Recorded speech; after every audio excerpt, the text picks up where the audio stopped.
Hey there, and welcome back to Say It Right. Today we're tackling a word that looks confusing, but sounds smooth. Liaison. How do you say it? Correct pronunciation is liaison. Let's break it down step by step. First part is li, just like the name Lee. Next is a, like in day or say.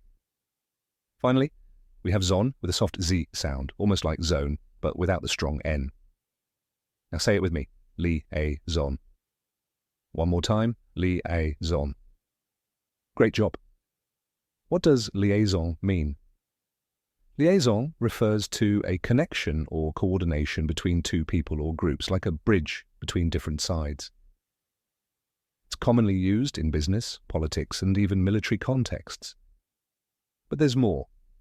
In French, liaison also refers to how words connect in speech. It's all about seamless connection, just like the meaning of the word itself. A lot of people say liaison or liaison, but now you know the right way, liaison. Now the spelling tip, it's spelled Liaison.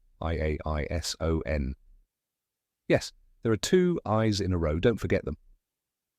Now that you've got it, you can say liaison like a pro, whether you're talking about business, language, or international relations. Thanks for joining me today on Say It Right. If this video helped you, give it a thumbs up, hit subscribe, and share it with someone who loves learning new words. Keep practicing, and I'll see you in the next video. Take care.